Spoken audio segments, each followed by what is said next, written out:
Keluarga sejahtera, keluarga berencana.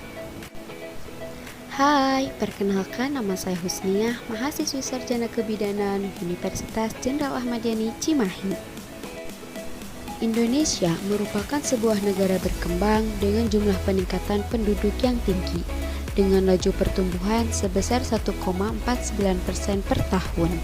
Hasil sensus menurut publikasi BPS pada Agustus 2010 menyebutkan bahwa jumlah penduduk Indonesia adalah 237.556.363 jiwa dan mengalami peningkatan pada tahun 2021 mencapai angka 271 juta jiwa. Maka dari itu, pemerintah mengambil satu langkah antisipasi untuk menekan tingginya laju pertumbuhan penduduk dengan membentuk Badan Koordinasi Keluarga Berencana Nasional atau BKKBN yang resmi berdiri melalui Keputusan Presiden Republik Indonesia Nomor 8 Tahun 1970.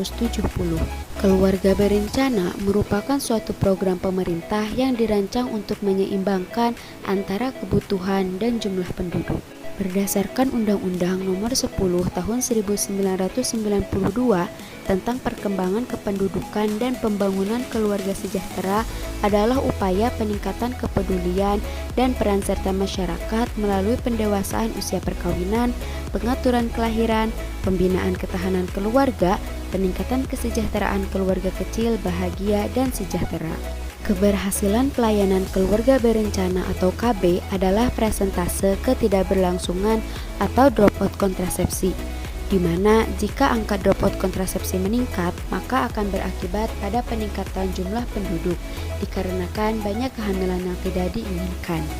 Secara nasional dinyatakan sebesar 40% dan hampir di seluruh wilayah Indonesia mengalami penurunan penggunaan KB, sehingga memicu prediksi akan terjadinya ledakan angka kelahiran. Apa itu DOKB? DOKB atau dropout kontrasepsi merupakan suatu kejadian di mana akseptor KB berhenti menggunakan KB dari yang sebelumnya menggunakan KB. Kasus dropout kontrasepsi yang tinggi memerlukan perhatian khusus karena dampaknya akan berpengaruh terhadap kehamilan yang tidak diinginkan atau kehamilan beresiko yang terjadi pada pasangan yang tidak memiliki intensi kehamilan, sehingga dapat memicu terjadinya kenaikan angka kematian ibu serta menurunnya kualitas kesehatan dan kesejahteraan keluarga. Faktor apa saja yang menyebabkan dropout KB? Faktor dropout KB yang pertama yaitu efek samping. Kejadian dropout yang dialami oleh akseptor KB adalah karena efek yang ditimbulkan, di mana efek tersebut membuat akseptor KB lebih baik berhenti daripada melanjutkan penggunaan KB. Yang kedua yaitu pendidikan.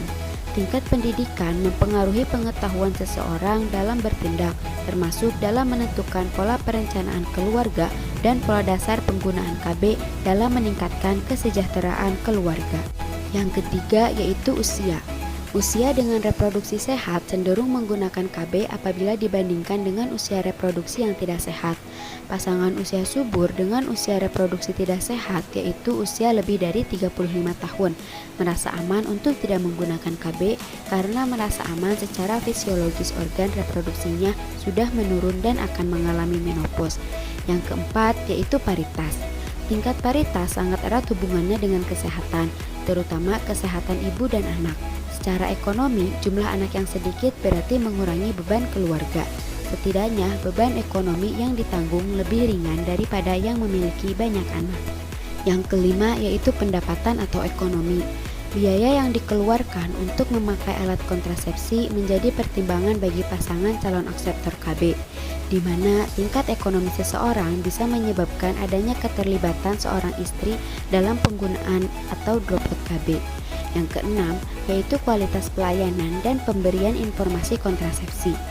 Kualitas pelayanan kontrasepsi yaitu upaya memaksimalkan keterjangkauan yang mencangkup keterjangkauan fisik atau tempat pelayanan lebih mudah, keterjangkauan ekonomi, keterjangkauan pengetahuan, serta keterjangkauan pemberian dan penerimaan informasi.